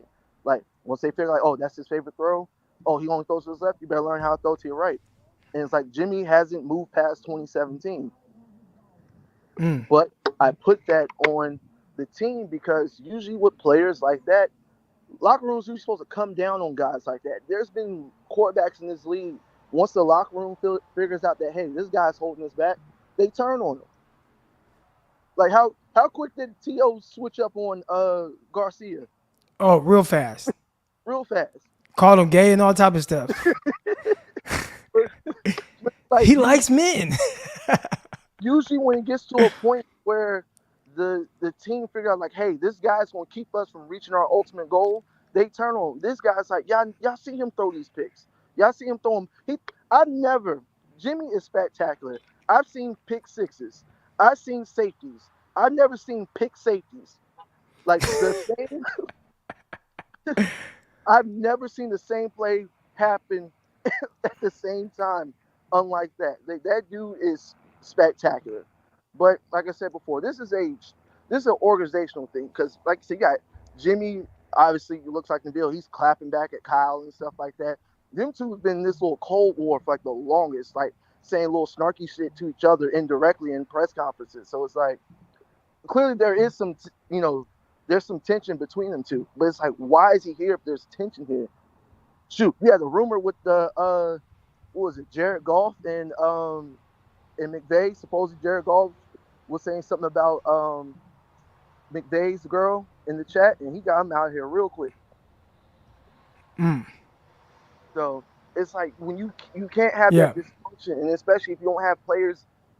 That's why you see Brandon Ayuk, frustrated with you even seen, I don't know if you saw Danny Gray in the Seahawks game when Jimmy missed him twice. You can kind of see him kind of showing Jimmy up about being missed, and now he in the pound. Yeah, man, you make some great points. I'm gonna get you off of here and get the next caller on, but I retweeted your tweet out on Twitter, so it'll flow across 49ers Twitterverse. Yeah, somebody got to ask him about that. Yeah. All right, man. Appreciate you coming on. All right, later, bro. Nice. All right, here we go. We got Trell coming on. Trell, good morning. How you doing? Hey, good morning, Croc. Is that LS4E you got on? That is Brandon Dunlap. Let's go. That is Brandon Dunlap brand. I gotta put you on the big. Hold on. There we go. Yeah, you know what I'm saying? Shout out to my dog B Dunn. Yeah, I used to live in Western Ranch, so somebody I know, one of my sister's friends knows him, so I got it for him. Yeah, man, I got some stuff. I got some LS4E stuff. I'm trying to look around right now. I might have some in my office, but shout out to my dog B Dunn, man. Shout out to play football, man. He played went to Edison, he played with Tremaine Johnson. Yep. Yeah, played with True. Went to Portland State for a while. San Francisco City. Played at Delta. He played all over. Central Washington. Shout out to my dog B Dunn, man. I love what he's doing with his fashion stuff. Yeah, I went to Western Ranch, played Western Ranch football, and then a little bit at Delta. I didn't start, but I was just there, so I know a little bit. I know him a little bit. All right, but go ahead though. Go ahead. Nah, but what I was I'm just listening to everybody. I know like Jedi was wondering like the connection between Brandon Ayuk and Jimmy, but it happens. We know reports that Jimmy doesn't come out. Like he cuts everybody off during the off season. So how are you supposed to get a connection with somebody if they're shutting people out during the off season, and you're not able to talk to them? So that's I think why him and Trey kind of connected pretty well. And then also with just the weapons that we have, if your quarterback can't get somebody the ball, how are we supposed to expose the matchups? If he's directly doing what Kyle Shanahan says, how are we supposed to win the one-on-ones? Because every other quarterback, usually if there's a play happens, if they know they have a good one-on-one matchup, they go there no matter what the coach said, no matter what the play is. Same thing with how Patrick Mahomes had Tyreek Hill. He said damn most of the time, like if I had one-on-one with Tyreek Hill, I'm going there. I don't care what nobody says. I'm going there no matter what the defense play is. I'm going to go there. So we have to have a quarterback that can do that. So when Brandon Ayuk is running wide open, and instead you just go straight to Kittle, even though there's like a double team, you have to be able to look and see that there's somebody right there. Or it was like same thing with Debo. Well, do you know why that happens? So Jimmy Garoppolo at his best, the best version of Jimmy, right? You know, whatever that Yeah, is, yeah. is a guy. Damn, the lawnmower sound like it's getting closer and closer. But Jimmy Garoppolo at his best plays with timing and rhythm. So anything off of that, it starts to get a little weird, right? So when you see him, you know, he's not a guy that wants to play late in downs. So when he misses that, right, and he forces into double coverage, is because, hey, this is the timing of it, this is the rhythm of it, and I'm gonna get this ball out of my hands when my back foot hits. Now, the more he has to kind of like, okay, nope, we're not there. Let me start to and then, you know, he's not gonna do that. So that, at least that's what it looks like to me. I could be wrong. No, you're right. I think that's the same. I can see that too. But then you shouldn't be, if that's true, that he mouthing that your play suck. Don't come off the field, saying that your play suck if you can't do anything above that. Because college plays have gotten you to a certain point where people think, or you're not. They don't think you're a decent quarterback because you're still with our team. But where people look at you, you're still on the team, but people look at you like, oh, we can win with you. So if you're not able to go back, go above the X and O's, then what are you here for? Like if everything breaks down, like why you are our quarterback if we can't trust you to do something outside of number, something extraordinary. Like when everybody talks about what's his name in Miami for the head coach. The head coach. Oh, McDaniel. McDaniel's offense is looking nice because Tua actually willing to push the ball down the field when he has a chance. Right. Everything else looks pretty much like the Niners offense.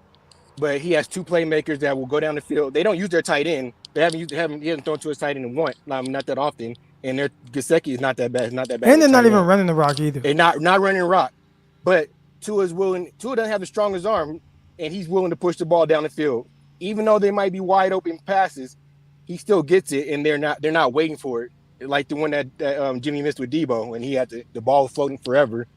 And even Debo looked at him like when he looked at what the fuck. So that happened too. And a lot of people put it on Juwan Jennings, but there was a ball down the right sideline, and if you just put that on him, then he's not getting hit while trying to catch the ball. And there ended up being like a little bit of a bobble there. Exactly. No, yeah, exactly. And the same thing how you said they were talking about it with Trey when he threw the ball to Juwan Jennings, and you had to slow down a little bit. No, that was a good ball. That was a good ball. Yeah.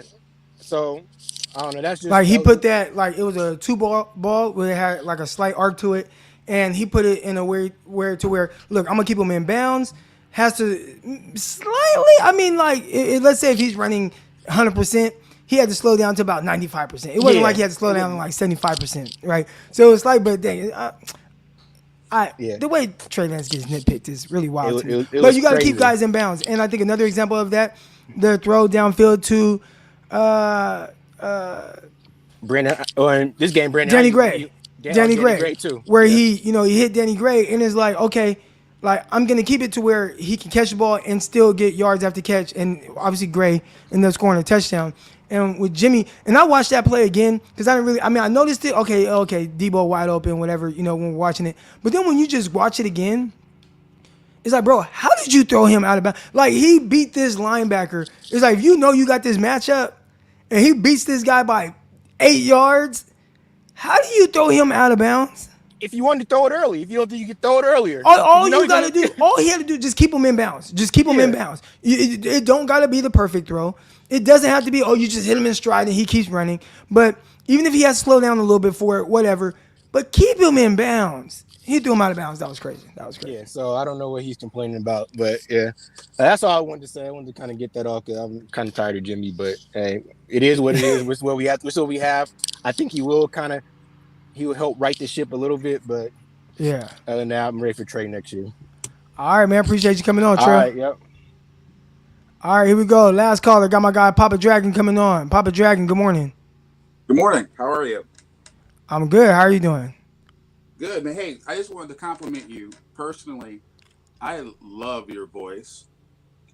Anybody that has a hard to imitate voice has a great voice, very unique voice. So hope you continue to prosper and continue to advance your. I like the way you spun that. Because go ahead. Listen, when I do other podcasts, people are like, oh man, like, cringe. how do you? It's hard for me to listen to this guy, or like when I get on different podcasts or whatever. But anytime somebody compliments my voice, I'm not gonna lie. I don't take compliments very well, but compliments of the voice, man, I appreciate that. I appreciate It's a great that. voice. It's like imagine Chris Rock if he talked like me, he would be nowhere near as funny. You know what I mean? So it's Yeah. like uniqueness in the voice is very very important. So as you improve your broadcasting skills in your catchphrases, yeah, you'll do well. I think. Thank you. Something positive about Jimmy G. The biggest thing I think about Jimmy G is kind of the psychology of the leadership style that the 49ers have right now, which is like kind of, I've always felt that a championship team needs four main components. You need a general manager, a head coach, a quarterback, and defense. If you got that, you're going to be competing for a long time. I believe that the psychology that they use, the way they all work together are very similar. Although I don't always agree with it. So I think the thing that Jimmy has going for him is his kind of meathead, one of the guys leadership style. He's not a big time barker. He's that kind of dude that you definitely want to kind of hang out with, go to the strip club with, whatever. He's one of those kind of cats. So I think that bodes well. Players want to play hard for him. But the reality is that Jimmy Garoppolo needs to have really a top 10 offensive line, top 7 offensive line to perform at his best. And he just doesn't have that right now. Now, I want to make this perfectly clear. I've said this before. I would always hope to God that some porn star has Jimmy G locked up against a bedpost and lost the key and see him play. Because I know what he is. And I know he's conditions have to be perfect for him to get to that championship level. And he does get hurt a lot. But isn't a lot of that on how the team is structured? We lose one offensive lineman. Now we got McKivitz as left tackle in the NFL. I think ultimately, I think McKivitz doesn't want Jimmy to get hurt. I think that I know McGlinchey loves him, but McGlinchey gave up a bunch of pressures and a couple of sacks the last game. It just tells me that these guys can't pass pro. So moving forward, can Jimmy improve? Jimmy has to improve at two things. He has to improve at taking accountability. Because right now, the only leader that I've seen on this team take accountability has been Trey Lance, and he's 22. So Jimmy G has to take accountability for the stupid plays. I think he also needs to make the change of making the best play at that time, even if that play is no play at all. He's got to throw the ball away. He's got to throw the ball at someone's feet. He's got to play for the next down. And if he has that mentality, or if a sack is coming towards him, sometimes you don't sit there and just take the sack. Take that ball, curl up in the fetal position, get on the ground. Tom Brady did it for years. Peyton Manning did it for years. It looks embarrassing, yes, but guess what? They're playing for the next play. So what's going to happen moving forward? I stick to my guns when I say that the 49ers offseason is very, very spa-like. They don't work as hard as some of the other teams out there. They didn't have a preseason at all. Then they had 2 weeks off. They just seem to be a team that doesn't prepare very well right before the season, and it takes them literally until mid-October, late October to round into form of what they're going to be. And then at that point, everyone's calling for someone's head, right? Because last year we were calling for Shanahan's head, Garoppolo's head last year this time. And we are kind of looking at a situation where we could be 3-5 again. I hope not, because the defense has definitely improved. But unless we get, I don't know where you're going to find magical offensive line help at this particular point in time. I just don't know, because I think McGlinchey I think that he would not start on most NFL teams. I think most teams are looking for better offensive line play. So I think right now the thing is, unless you have a really good offensive line, which maybe a few teams do, you're just trying to figure out, how do I get by?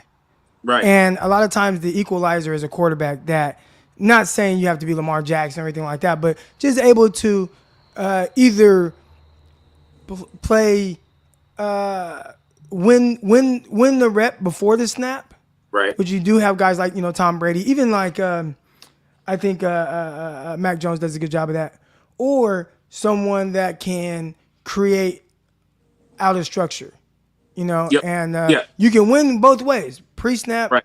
or out of structure, but you gotta be able to win one of those ways. And I think for Jimmy, I wouldn't say either one of those are necessarily a strength of his, and then I think that's why sometimes when the offensive line play is a little weird, it can be kind of magnified. But I'm looking at this this little PFF chart or something like that, and the 49ers offensive line, it's what I'm looking at says it's actually like not bad. So Yeah, but that's PFF. You and I both know that metrics and what happens on the field are two different things.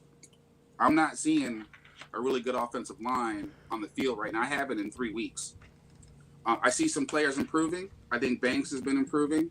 But even I thought Trent Williams was a little bit down by my standards, based on what I know Trent Williams to play like. He wasn't there yet.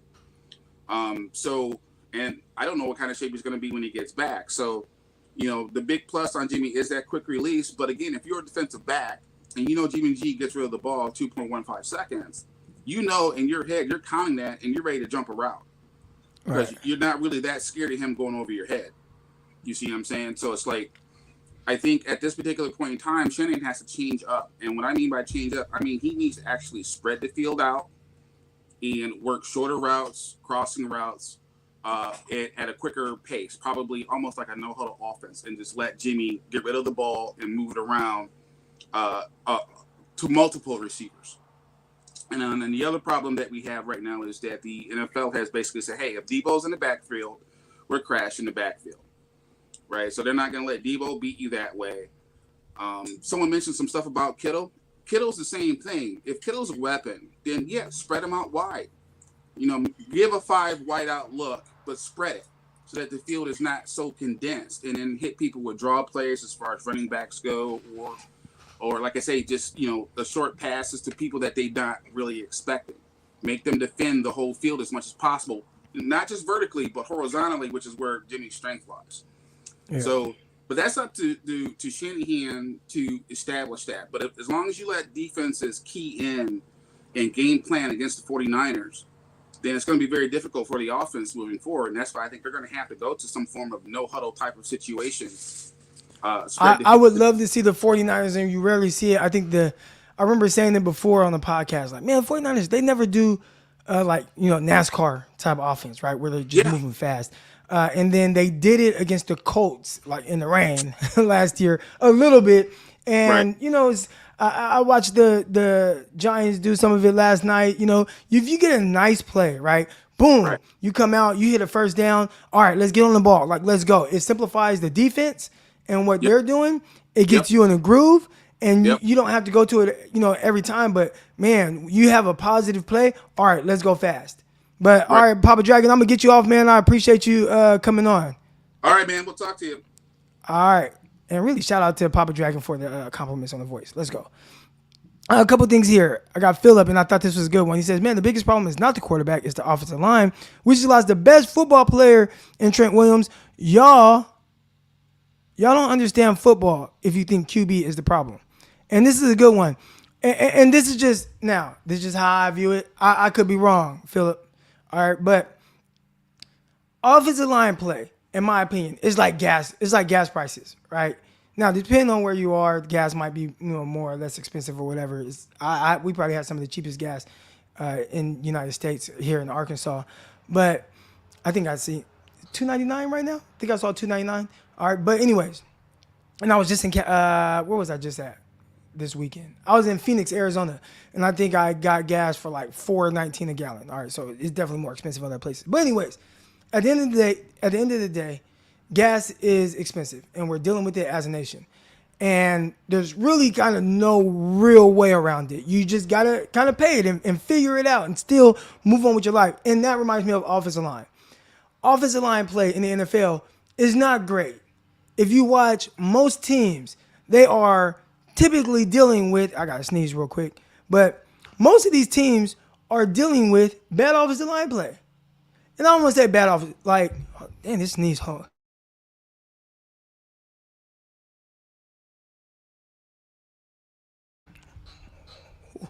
All right, but most of these teams are figuring out how to get by with their offensive line.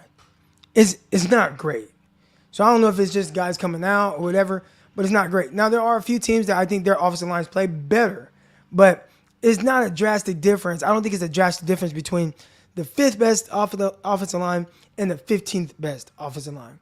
I think for the most part throughout games, you face some of the similar type things. And I'd say that's where probably the 49ers are. So I think it becomes a quarterback problem because while everyone is dealing with these issues, and I got to get this little chat thing right here. Do you have a quarterback that can overcome those things? You know, and again, I talked about two ways to be able to overcome offensive line play, which a lot of people are dealing with it. Can you win pre-snap, right? Can you win the rep before the snap? All right, I can manipulate coverage. I understand that, okay, I'm going to look this way. Okay, here's a good example, right? How you overcome offensive line play.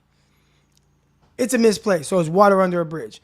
But let's say that first third down. And you know what? I'm going to take my eyes to George Kittle because I know versus single high, okay, the robber comes down. So versus single high now, if I look to Kittle, that's going to manipulate the safety's eyes here and hold him. And I can throw the go route to Brandon Ayuk, who's wide open, right? Because there's busted coverage. Now, in hindsight, we know there was a busted coverage. But let's say there wasn't a busted coverage, but you want to isolate Brandon Ayuk vertically out of trips, right, or bunch, right? So pre-snap, winning the snap, rep. Pre-snap, I'm going to look this way, hold him, come right back, and throw the ball down the field. That is winning before the snap. You know, and I don't think that that's necessarily a strength of Jimmy Garoppolo. So if it's not going to be a strength, can you be able to win off script? And I don't think that's necessarily a strength of Jimmy Garoppolo's as well. So what does Jimmy Garoppolo need? And I think this is very clear. He needs to play timing and rhythm of the offense. When it's there, he typically can hit it. If it's not, brain malfunctions. So I get what you're saying. And I don't want to say you don't know football or anything like that or understand football or whatever. But I think that's what's kind of going on right now. Could be wrong. But, yeah. I went on. I'm trying to look through and see if you had any response to that. Coach T, 49ers receivers do not get consistent separation either. They don't beat man. He meant to put beat man-to-man coverage. Often is an underrated problem. And you know what? And I don't know if you were in here when I was talking about Brandon Ayuk, but I think for Brandon Ayuk, he's a guy that if Brandon is going to be successful, it's going to be because he is winning versus man coverage. And you don't got to be the fastest of guys, all right?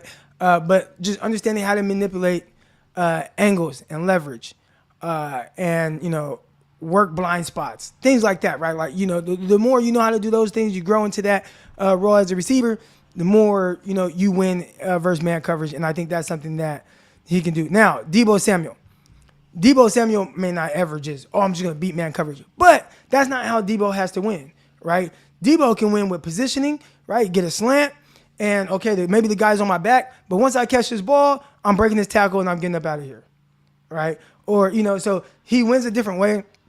I think the way that Deebo and Ayuk have to win, they're different from that standpoint, but I do agree with kind of the lack of consistent separation. Now, somebody might tell you that at the NFL level, it's going to be difficult enough to just consistently beat man coverage. Like, the corners are good, but I think you have to do it at a higher rate. I could be wrong. So maybe somebody could pull up a thing where it shows like separation by routes or whatever, and maybe it's different than what it looks like. But I would say last couple games, off the top of my head, watching Brandon Ayuk versus man coverage, I don't think that he has been very successful versus man coverage.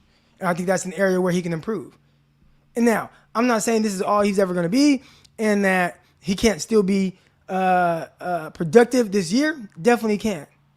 And I definitely think that he can improve on those things and become a great receiver. I would just say, and I said some of this last year, and people got on me about that, but I still think got to grow a little bit more from that standpoint. People killed me last year for that. Croc, you don't know this. Oh, man. Y'all should have gave Jets Debo Garrett top 5 getting separation as a rookie in 3 games. I agree. No, hold on. I agree that Garrett's top 5 in separation. I don't agree with giving up Debo.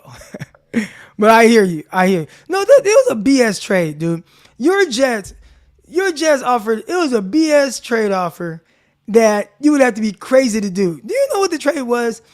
Essentially, they wanted to, all right, we'll give you the 10th overall pick, but we want pick 61, and then we'll give you a 5th. No way in hell I'm doing that. Now, you want to give us 10 straight up for Debo? All right, man, we could probably talk. I'm not doing that, no. And I would say right now, the early returns on pick 61, Drake Jackson, he's been good. And his reps are continuing to pick up. He's getting after it. I really like what they've gotten out of Drake Jackson. So, hell nah, fool. Get up out of here.